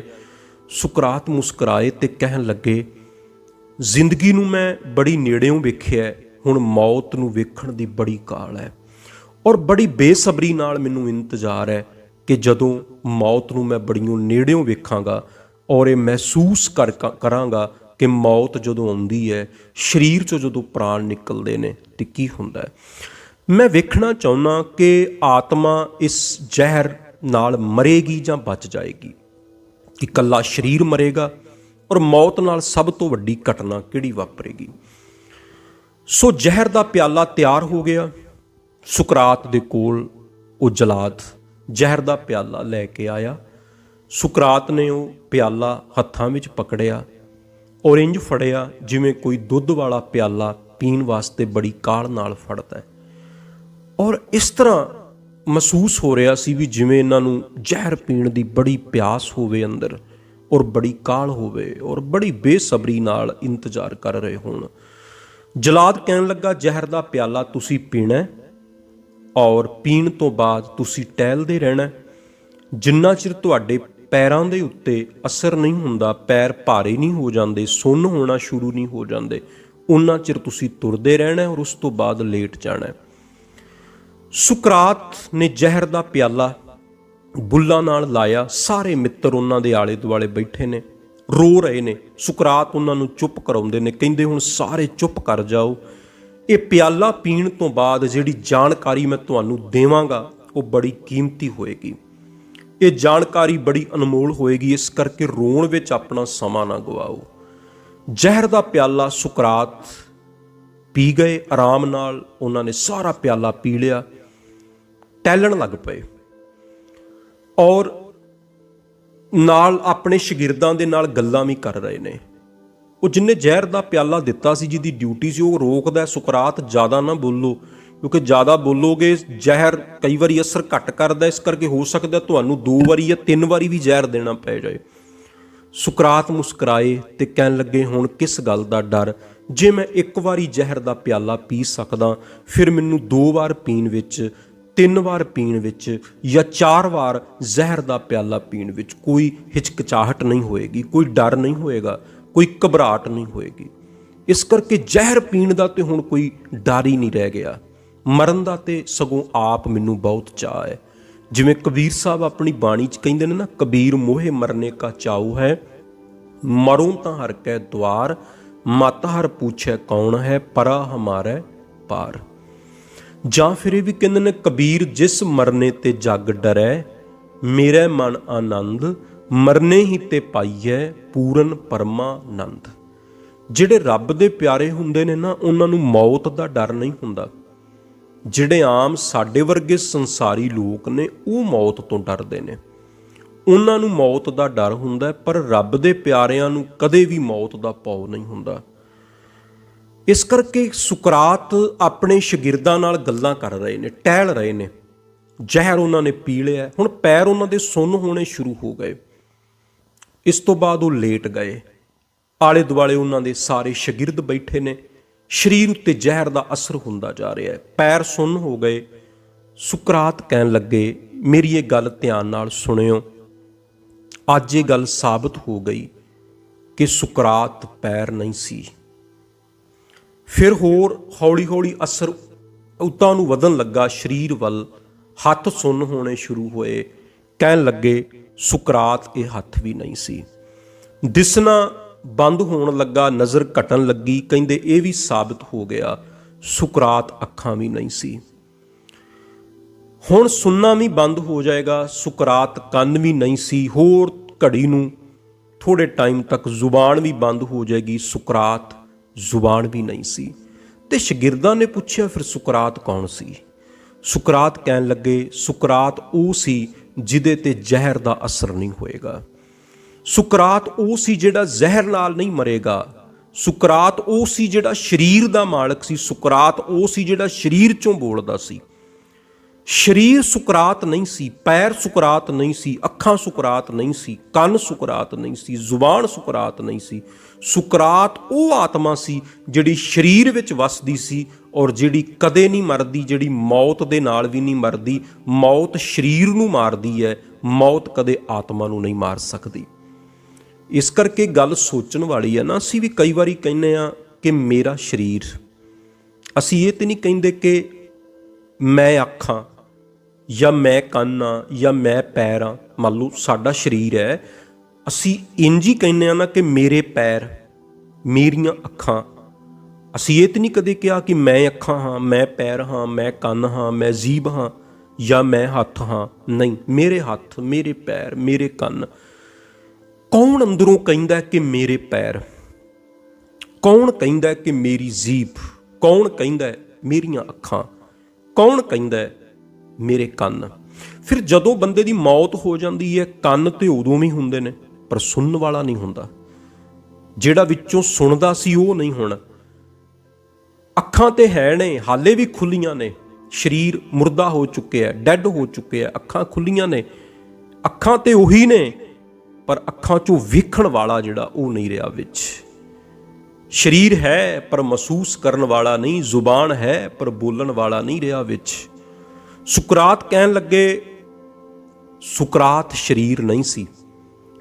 ਔਰ ਥੋੜੇ ਸਮੇਂ ਬਾਅਦ ਹੀ ਸੁਕਰਾਤ ਨੇ ਕਹਿ ਦਿੱਤਾ ਕਿ ਹੁਣ ਮੇਰੇ ਪੂਰੇ ਸਰੀਰ ਉੱਤੇ ਜ਼ਹਿਰ ਦਾ ਅਸਰ ਹੋ ਰਿਹਾ, ਇਸ ਕਰਕੇ ਮੈਂ ਤੁਹਾਡੇ ਕੋਲੋਂ ਵਿਦਾਇਗੀ ਲੈ ਕੇ ਜਾ ਰਿਹਾ। ਸੁਕਰਾਤ ਦੀ ਜ਼ੁਬਾਨ ਸ਼ਾਂਤ ਹੋ ਗਈ। ਉਹਨਾਂ ਦੇ ਸਰੀਰ ਦੇ ਉੱਤੇ ਕੱਪੜਾ ਪਾ ਦਿੱਤਾ ਗਿਆ, ਕਿਉਂਕਿ ਪੂਰੇ ਸਰੀਰ ਦੇ ਉੱਤੇ ਜ਼ਹਿਰ ਦਾ ਅਸਰ ਜਿਹੜਾ ਉਹ ਹੋ ਚੁੱਕਿਆ ਸੀ। ਅੱਜ ਤੋਂ ਕੋਈ 2426 ਤੋਂ 27 ਸਾਲ ਪਹਿਲਾਂ ਸੁਕਰਾਤ ਜਿਹੜੇ ਆ ਉਹ ਇਸ ਧਰਤੀ ਦੇ ਉੱਤੋਂ ਵਿਦਾਇਗੀ ਲੈ ਕੇ ਗਏ। ਪਰ ਕਮਾਲ ਦੀ ਗੱਲ ਹੈ, ਜ਼ਹਿਰ ਬੰਦਿਆਂ ਨੂੰ ਮਾਰ ਦਿੰਦਾ ਹੈ, ਜ਼ਹਿਰ ਬੰਦੇ ਦੀ ਮੌਤ ਦਾ ਕਾਰਨ ਬਣਦਾ ਹੈ। ਔਰ ਅੱਜ ਤੱਕ ਲੱਖਾਂ ਲੋਕਾਂ ਦੀ ਮੌਤ ਦਾ ਕਾਰਨ ਜ਼ਹਿਰ ਬਣਿਆ ਹੋਏਗਾ। ਪਰ ਜਿਹੜਾ ਪਿਆਲਾ ਸੁਕਰਾਤ ਨੇ ਜ਼ਹਿਰ ਦਾ ਪੀਤਾ ਸੀ ਨਾ, ਉਸ ਜ਼ਹਿਰ ਦੇ ਪਿਆਲੇ ਨੇ ਸੁਕਰਾਤ ਨੂੰ ਅਮਰ ਕਰ ਦਿੱਤਾ। ਸੁਕਰਾਤ ਦੇ ਵਿਚਾਰ ਜਿਹੜੇ ਨੇ ਉਹ ਅਮਰ ਹੋ ਗਏ। ਸੁਕਰਾਤ ਹਾਲਾਂਕਿ ਕਿਸੇ ਸਕੂਲ ਵਿੱਚ ਨਹੀਂ ਸਨ ਪੜ੍ਹੇ, ਔਰ ਉਸ ਟਾਈਮ ਕੋਈ ਇਸ ਤਰ੍ਹਾਂ ਦੀ ਵਿੱਦਿਆ ਦਾ ਪ੍ਰਬੰਧ ਵੀ ਨਹੀਂ ਸੀ ਹੁੰਦਾ, ਪਰ ਉਹਨਾਂ ਦਾ ਜਿਹੜਾ ਗਿਆਨ ਸੀਗਾ ਉਹ ਅੱਜ ਵੀ ਪੂਰੀ ਦੁਨੀਆ ਦੇ ਵਿੱਚ ਵਰਤਿਆ ਜਾਂਦਾ ਹੈ। ਦੁਨੀਆ ਦੀ ਕੋਈ ਵੱਡੀ ਤੋਂ ਵੱਡੀ ਲਾਇਬ੍ਰੇਰੀ ਇਸ ਤਰ੍ਹਾਂ ਦੀ ਨਹੀਂ ਹੋਏਗੀ ਜਿਹਦੇ ਵਿੱਚ ਸੁਕਰਾਤ ਦੇ ਨਾਲ ਸੰਬੰਧ ਰੱਖਦੀ ਕੋਈ ਕਿਤਾਬ ਨਾ ਹੋਵੇ, ਜਾਂ ਜਿਸ ਕਿਸੇ ਇੱਕ ਕਿਤਾਬ ਵਿੱਚ ਸੁਕਰਾਤ ਦਾ ਜ਼ਿਕਰ ਨਾ ਹੋਵੇ। ਔਰ ਸੁਕਰਾਤ ਦਾ ਜਿਹੜਾ ਤਰੀਕਾ ਸੀ ਨਾ, ਉਹ ਅੱਜ ਵੀ ਪੂਰੀ ਦੁਨੀਆ ਦੇ ਵਿੱਚ ਵਰਤਿਆ ਜਾਂਦਾ ਹੈ, ਜਿਹਨੂੰ ਸੁਕਰਾਤ ਪੱਧਤੀ ਵੀ ਕਿਹਾ ਜਾਂਦਾ ਹੈ, ਜਿਹਨੂੰ ਸੁਕਰਾਟੀ ਮੈਥਡ ਵੀ ਕਿਹਾ ਜਾਂਦਾ ਹੈ। ਉਹ ਮੈਥਡ ਅੱਜ ਵੀ ਜਿਹੜੇ ਲਾਅ ਦੇ ਵੱਡੇ ਵੱਡੇ ਸਕੂਲ ਨੇ ਉਹਨਾਂ ਦੇ ਵਿੱਚ ਯੂਜ਼ ਕੀਤਾ ਜਾਂਦਾ ਹੈ, ਜਿੱਥੇ ਕਾਨੂੰਨ ਦੀ ਪੜ੍ਹਾਈ ਜਾਂਦੀ ਹੈ, ਜਾਂ ਹੋਰ ਵੀ ਜਿਹੜੇ ਐਜੂਕੇਸ਼ਨ ਦੇ ਅਦਾਰੇ ਹੁੰਦੇ ਨੇ ਉੱਥੇ ਤਰੀਕਾ ਵਰਤਿਆ ਜਾਂਦਾ, ਜਿੱਥੇ ਅਧਿਆਪਕ ਸਿੱਧਾ ਉੱਤਰ ਨਹੀਂ ਦਿੰਦੇ ਵਿਦਿਆਰਥੀਆਂ ਨੂੰ, ਉਹਨਾਂ ਤੋਂ ਸਵਾਲ ਪੁੱਛਦੇ ਨੇ, ਫਿਰ ਇੱਕ ਸਵਾਲ ਤੋਂ ਬਾਅਦ ਉੱਤਰ 'ਚੋਂ ਦੂਜਾ ਸਵਾਲ, ਫਿਰ ਤੀਜਾ ਸਵਾਲ, ਮਤਲਬ ਸਵਾਲ ਪੁੱਛ ਕੇ ਜਦੋਂ ਪੜ੍ਹਾਇਆ ਜਾਂਦਾ ਹੈ। ਇਹ ਸੁਕਰਾਤ ਦੀ ਹੀ ਵਿਧੀ ਸੀ ਜਿਹੜੀ ਅੱਜ ਪੂਰੀ ਦੁਨੀਆ ਦੇ ਵਿੱਚ ਯੂਜ਼ ਕੀਤੀ ਜਾਂਦੀ ਹੈ, ਇਕੱਲਾ ਐਜੂਕੇਸ਼ਨ ਦੇ ਵਿੱਚ ਹੀ ਨਹੀਂ। ਜਿਹੜੇ ਸਾਈਕੋਲੋਜਿਸਟ ਨੇ, ਮਨੋਵਿਗਿਆਨਿਕ ਨੇ, ਜਿਨ੍ਹਾਂ ਦੇ ਕੋਲ ਲੋਕ ਆਪਣਾ ਇਲਾਜ, ਮਾਨਸਿਕ ਇਲਾਜ ਕਰਾਉਣ ਵਾਸਤੇ ਜਾਂਦੇ ਨੇ, ਔਰ ਜਦੋਂ ਕਿਸੇ ਦੇ ਅੰਦਰ ਡਰ ਬਹੁਤ ਜ਼ਿਆਦਾ ਹੋਵੇ, ਕੋਈ ਵਹਿਮ ਪੈ ਜਾਏ, ਕੋਈ ਭਰਮ ਪੈ ਜਾਏ, ਔਰ ਮਨੋਵਿਗਿਆਨਿਕ ਜਦੋਂ ਉਹਦਾ ਇਲਾਜ ਕਰਦੇ ਨੇ ਔਰ ਸਵਾਲ ਪੁੱਛ ਕੇ ਉਹਦਾ ਡਰ ਦੂਰ ਕਰਨ ਦੀ ਕੋਸ਼ਿਸ਼ ਕਰਦੇ ਨੇ, ਸਵਾਲ ਪੁੱਛ ਕੇ ਉਹਦੇ ਅੰਦਰ ਦੇ ਜਿਹੜੇ ਮਨ ਦੇ ਹਾਲਾਤ ਨੇ ਉਹਨਾਂ ਨੂੰ ਜਾਣਨ ਦੀ ਕੋਸ਼ਿਸ਼ ਕਰਦੇ ਨੇ, ਫਰੋਲਦੇ ਨੇ ਪੂਰੀ ਤਰ੍ਹਾਂ। ਉੱਥੇ ਵੀ ਜਿਹੜੀ ਟੈਕਨੀਕ ਹੈ ਉਹ ਸੁਕਰਾਤ ਵਾਲੀ ਹੀ ਅੱਜ ਯੂਜ਼ ਕੀਤੀ ਜਾਂਦੀ ਹੈ। ਸੁਕਰਾਤ ਅੱਜ ਤੋਂ ਕੋਈ 24 ਤੋਂ 2500 ਸਾਲ ਪਹਿਲਾਂ ਧਰਤੀ ਤੇ ਆਏ, ਔਰ ਉਹ ਕੋਈ ਉਹਨਾਂ ਨੇ ਬਹੁਤੀ ਉੱਚੀ ਵਿੱਦਿਆ ਵੀ ਪ੍ਰਾਪਤ ਨਹੀਂ ਕੀਤੀ, ਨਾ ਉਹਨਾਂ ਕੋਲ ਕੋਈ ਡਿਗਰੀ ਸੀ, ਪਰ ਉਹਨਾਂ ਦੇ ਅੰਦਰੋਂ ਇਸ ਤਰ੍ਹਾਂ ਗਿਆਨ ਦੇ ਚਸ਼ਮੇ ਫੁੱਟੇ ਤੇ ਜਿਨ੍ਹਾਂ ਨੂੰ ਅੱਜ ਪੂਰੀ ਦੁਨੀਆ 'ਚ ਪੜ੍ਹਾਇਆ ਜਾਂਦਾ ਹੈ, ਔਰ ਜਿਨ੍ਹਾਂ ਦੇ ਮੈਥਡ ਅੱਜ ਪੂਰੀ ਦੁਨੀਆ ਦੇ ਵਿੱਚ ਯੂਜ਼ ਕੀਤੇ ਜਾਂਦੇ ਨੇ। ਔਰ ਸੁਕਰਾਤ ਨੇ ਆਪਣੇ ਜੀਵਨ ਕਾਲ ਦੇ ਵਿੱਚ ਇੱਕ ਅੱਖਰ ਵੀ ਆਪ ਨਹੀਂ ਲਿਖਿਆ, ਕਿਉਂਕਿ ਬਾਅਦ ਵਿੱਚ ਉਹਨਾਂ ਦਾ ਜਿਹੜਾ ਸ਼ਾਗਿਰਦ ਸੀ ਪਲੇਟੋ, ਹਾਲਾਂਕਿ ਉਹਨਾਂ ਦੇ ਕਈ ਸ਼ਾਗਿਰਦ ਸਨ, ਜਿਵੇਂ ਪਲੇਟੋ ਸੀਗਾ ਜਿਹੜਾ ਬਹੁਤ ਜ਼ਿਆਦਾ ਮਸ਼ਹੂਰ ਹੋਏ, ਜਿਨ੍ਹਾਂ ਨੂੰ ਅਫਲਾਤੂਨ ਦੇ ਨਾਮ ਨਾਲ ਜਾਣਿਆ ਜਾਂਦਾ ਹੈ, ਜਿਨ੍ਹਾਂ ਨੇ ਬਾਅਦ ਵਿੱਚ ਇੱਕ ਅਕਾਦਮੀ ਬਣਾਈ ਏਥਨਸ ਦੇ ਵਿੱਚ। ਕਿਉਂਕਿ ਜਦੋਂ ਸੁਕਰਾਤ ਨੂੰ ਜ਼ਹਿਰ ਦਾ ਪਿਆਲਾ ਦੇ ਦਿੱਤਾ ਗਿਆ ਸੀ ਨਾ, ਤੇ ਥੋੜ੍ਹਾ ਟਾਈਮ ਤੱਕ ਤਾਂ ਏਥਨਸ ਦੇ ਲੋਕ ਵੀ ਸਮਝਦੇ ਰਹੇ ਵੀ ਸੁਕਰਾਤ ਤੇ ਜਿਹੜੇ ਦੋਸ਼ ਲੱਗੇ ਸੀ ਉਹ ਸਹੀ ਸੀ, ਇਸ ਕਰਕੇ ਉਹਨਾਂ ਨੂੰ ਜ਼ਹਿਰ ਦਾ ਪਿਆਲਾ ਦਿੱਤਾ ਗਿਆ। ਸੁਕਰਾਤ ਦੇ ਸ਼ਾਗਿਰਦਾਂ ਨੂੰ ਵੀ ਏਥਨਸ ਛੱਡ ਕੇ ਦੂਜੇ ਸ਼ਹਿਰਾਂ 'ਚ ਜਾਣਾ ਪੈ ਗਿਆ, ਜਾਂ ਹੋਰ ਦੂਜੇ ਦੇਸ਼ਾਂ 'ਚ ਜਾਣਾ ਪੈ ਗਿਆ, ਜਿਨ੍ਹਾਂ 'ਚ ਪਲੇਟੋ ਸੀਗਾ, ਹੋਰ ਵੀ ਸੀ। ਪਰ ਹੌਲੀ ਹੌਲੀ ਲੋਕਾਂ ਨੂੰ ਸਮਝ ਆਉਣ ਲੱਗ ਪਈ ਵੀ ਸੁਕਰਾਤ ਤੇ ਬੇਕਸੂਰ ਸੀ, ਸੁਕਰਾਤ ਤੇ ਭਲਾ ਚਾਹੁੰਦਾ ਸੀ ਏਥਨਸ ਦਾ, ਸੁਕਰਾਤ ਤੇ ਨੌਜਵਾਨੀ ਦਾ ਜੀਵਨ ਸੁਧਾਰਨਾ ਚਾਹੁੰਦਾ ਸੀ। ਫਿਰ ਕੀ ਹੋਇਆ ਜੀ, ਏਥਨਸ ਦੇ ਲੋਕਾਂ ਨੇ, ਜਿਨ੍ਹਾਂ ਲੋਕਾਂ ਨੇ ਸੁਕਰਾਤ ਤੇ ਦੋਸ਼ ਲਾਏ ਸੀ, ਜਿਨ੍ਹਾਂ ਲੋਕਾਂ ਨੇ ਸੁਕਰਾਤ ਨੂੰ ਜ਼ਹਿਰ ਦਿੱਤਾ ਸੀ, ਜਿਨ੍ਹਾਂ ਲੋਕਾਂ ਕਰਕੇ ਸੁਕਰਾਤ ਨੂੰ ਜ਼ਹਿਰ ਦਾ ਪਿਆਲਾ ਦੇ ਕੇ ਖਤਮ ਕਰ ਦਿੱਤਾ ਗਿਆ, ਉਹੀ ਸਜ਼ਾਵਾਂ ਬਾਅਦ ਵਿੱਚ ਏਥਨਸ ਦੇ ਲੋਕਾਂ ਨੇ ਸੁਕਰਾਤ ਦੇ ਵਿਰੋਧੀਆਂ ਨੂੰ ਦਿੱਤੀਆਂ। ਕਿਸੇ ਨੂੰ ਦੇਸ਼ ਨਿਕਾਲਾ ਦੇ ਦਿੱਤਾ ਗਿਆ, ਕਿਸੇ ਨੂੰ ਕਤਲ ਕਰ ਦਿੱਤਾ ਗਿਆ। ਉਹੀ ਸਲੂਕ ਉਹਨਾਂ ਲੋਕਾਂ ਨਾਲ ਵੀ ਬਾਅਦ ਵਿੱਚ ਹੋਇਆ। ਹੁਣ ਪਲੇਟੋ ਜਿਹੜਾ ਇਹ 10 ਸਾਲ ਲਗਭਗ ਏਥਨਸ ਤੋਂ ਬਾਹਰ ਰਹੇ ਸੁਕਰਾਤ ਦੇ ਜ਼ਹਿਰ ਦਾ ਪਿਆਲਾ ਪੀਣ ਤੋਂ ਬਾਅਦ। ਫਿਰ ਇਹ ਜਦੋਂ ਵਾਪਸ ਮੁੜੇ, ਇਹਨਾਂ ਨੇ ਇੱਕ ਅਕੈਡਮੀ ਬਣਾਈ ਇੱਥੇ ਏਥਨਸ ਦੇ ਵਿੱਚ, ਜਿੱਥੇ ਇਹਨਾਂ ਨੇ ਸੁਕਰਾਤ ਦਾ ਜਿਹੜਾ ਗਿਆਨ ਸੀਗਾ ਉਹ ਲੋਕਾਂ ਦੇ ਵਿੱਚ ਵੰਡਣਾ ਸ਼ੁਰੂ ਕੀਤਾ। ਸੁਕਰਾਤ ਕਿਉਂਕਿ ਉਹ ਲੋਕਾਂ ਨਾਲ ਗੱਲਬਾਤ ਹੀ ਕਰਦੇ ਸੀ, ਔਰ ਉਹਨਾਂ ਨੇ ਕਦੇ ਵੀ ਇੱਕ ਅੱਖਰ ਆਪ ਨਹੀਂ ਲਿਖਿਆ ਆਪਣੀ ਕਲਮ ਦੇ ਨਾਲ। ਜਿੰਨਾ ਵੀ ਉਹਨਾਂ ਦਾ ਗਿਆਨ ਹੈ ਉਹ ਬਾਅਦ ਵਿੱਚ ਉਹਨਾਂ ਦੇ ਸ਼ਾਗਿਰਦਾਂ ਵੱਲੋਂ ਲਿਖਿਆ ਗਿਆ, ਜਿਵੇਂ ਪਲੇਟੋ ਵੱਲੋਂ ਲਿਖਿਆ ਗਿਆ। ਪਲੇਟੋ ਉਹਨਾਂ ਦਾ ਬਹੁਤ ਜ਼ਿਆਦਾ ਮਸ਼ਹੂਰ ਸ਼ਾਗਿਰਦ ਹੋਇਆ। ਉਸ ਤੋਂ ਬਾਅਦ ਡਾਇਓਜਨੀਜ਼ ਜਿਹੜੇ ਨੇ ਉਹ ਬੜੇ ਮਸ਼ਹੂਰ ਹੋਏ ਨੇ, ਉਹ ਵੀ ਸੁਕਰਾਤ ਦੇ ਸ਼ਾਗਿਰਦਾਂ ਦੇ ਵਿੱਚੋਂ ਸਨ। ਔਰ ਉਸ ਤੋਂ ਬਾਅਦ ਪਲੇਟੋ ਦਾ ਅੱਗੇ ਸ਼ਾਗਿਰਦ ਹੋਇਆ ਅਰਸਤੂ, ਉਹ ਵੀ ਬਹੁਤ ਵੱਡੇ ਫਿਲਾਸਫਰ ਹੋਏ ਨੇ ਯੂਨਾਨ ਦੇ। ਹਾਲਾਂਕਿ ਉਹ ਸੁਕਰਾਤ ਤੋਂ ਬਹੁਤ ਸਾਲ ਬਾਅਦ ਵਿੱਚ ਹੋਏ, ਉਹ ਪਲੇਟੋ ਦੇ ਸ਼ਾਗਿਰਦ ਸਨ। ਔਰ ਪਲੇਟੋ ਦਾ ਸ਼ਾਗਿਰਦ ਅਰਸਤੂ, ਔਰ ਅਰਸਤੂ ਦਾ ਸ਼ਾਗਿਰਦ ਹੋਇਆ ਸਿਕੰਦਰ, ਜਿਹਨੂੰ ਅਲੈਗਜ਼ੈਂਡਰ ਦੇ ਨਾਮ ਨਾਲ ਪੂਰੀ ਦੁਨੀਆ ਦੇ ਵਿੱਚ ਜਾਣਿਆ ਜਾਂਦਾ, ਜਿਹਨੇ ਦੁਨੀਆ ਵਿੱਚ ਬਹੁਤ ਵੱਡਾ ਰਾਜ ਕਾਇਮ ਕੀਤਾ। ਉਹ ਵੀ ਯੂਨਾਨ ਦਾ ਸੀ, ਔਰ ਉਹ ਅਰਸਤੂ ਦਾ ਚੇਲਾ ਸੀ। ਅਰਸਤੂ ਦੇ ਕੋਲੋਂ ਉਹਨਾਂ ਨੇ ਵਿੱਦਿਆ ਪ੍ਰਾਪਤ ਕੀਤੀ ਸੀ। ਸੋ ਜਿੰਨਾ ਵੀ ਗਿਆਨ ਸੀ ਸੁਕਰਾਤ ਦਾ, ਉਹ ਬਾਅਦ ਵਿੱਚ ਪਲੇਟੋ ਵੱਲੋਂ ਜਾਂ ਉਹਨਾਂ ਦੇ ਹੋਰ ਸ਼ਾਗਿਰਦਾਂ ਵੱਲੋਂ ਲਿਖਿਆ ਗਿਆ। ਪਲੇਟੋ ਨੇ ਬਹੁਤ ਸਾਰੇ ਸੰਵਾਦ ਲਿਖੇ, ਔਰ ਜਿਹੜੇ ਅੱਜ ਪੂਰੀ ਦੁਨੀਆ ਦੇ ਵਿੱਚ ਬਹੁਤ ਜ਼ਿਆਦਾ ਮਸ਼ਹੂਰ ਨੇ। ਔਰ ਸੁਕਰਾਤ ਦਾ ਗਿਆਨ ਜਿਹੜਾ ਉਹਨਾਂ ਦੇ ਸ਼ਾਗਿਰਦਾਂ ਵੱਲੋਂ ਲਿਖ ਕੇ ਦੁਨੀਆ ਦੇ ਵਿੱਚ ਪਹੁੰਚਾਇਆ ਗਿਆ। ਔਰ ਜਿਹੜੇ ਉਹਨਾਂ ਦੇ ਸ਼ਾਗਿਰਦ ਸਨ, ਸਭ ਦੇ ਵਿਚਾਰ ਆਪਣੇ ਆਪਣੇ ਨੇ, ਅਲੱਗ-ਅਲੱਗ ਨੇ। ਕਿਸੇ ਨੇ ਸੁਕਰਾਤ ਨੂੰ ਕਿਸੇ ਤਰੀਕੇ ਨਾਲ ਸਮਝਿਆ, ਕਿਸੇ ਨੇ ਕਿਸੇ ਤਰੀਕੇ ਨਾਲ ਸਮਝਿਆ। ਸੋ ਇਹ ਸੀ ਸੁਕਰਾਤ ਦਾ ਜੀਵਨ, ਜਿਨ੍ਹਾਂ ਨੂੰ ਜ਼ਹਿਰ ਦਾ ਪਿਆਲਾ ਦੇ ਕੇ ਸ਼ਹੀਦ ਕੀਤਾ ਗਿਆ। ਔਰ ਇੱਕ ਉਹ ਮਹਾਨ ਫਕੀਰ, ਇੱਕ ਮਹਾਨ ਫੱਕਰ ਮਹਾਤਮਾ, ਜਿਹਦਾ ਦਿੱਤਾ ਹੋਇਆ ਗਿਆਨ ਅੱਜ ਵੀ ਦੁਨੀਆ ਦੇ ਵਿੱਚ ਬੜਾ ਪ੍ਰਸਿੱਧ ਹੈ, ਜਿਨ੍ਹਾਂ ਸਵਾਲ ਪੁੱਛਣ ਦਾ ਇੱਕ ਨਵਾਂ ਤਰੀਕਾ ਦੁਨੀਆ ਨੂੰ ਦਿੱਤਾ, ਜਿਨ੍ਹਾਂ ਇੱਕ ਪਰਮਾਤਮਾ ਦੀ ਗੱਲ ਕੀਤੀ। ਸੋ ਸਾਨੂੰ ਵੀ ਉਹਨਾਂ ਦੇ ਜੀਵਨ ਦੇ ਵਿੱਚੋਂ ਕੁਝ ਸਿੱਖਣਾ ਚਾਹੀਦਾ ਹੈ। ਅੱਜ ਦੀ ਵੀਡੀਓ ਦੇ ਵਿੱਚ ਇੰਨਾ ਹੀ। ਭੁੱਲਾਂ ਚੁੱਕਾਂ ਦੀ ਖਿਮਾ। ਵਾਹਿਗੁਰੂ ਜੀ ਕਾ ਖਾਲਸਾ, ਵਾਹਿਗੁਰੂ ਜੀ ਕੀ ਫਤਿਹ।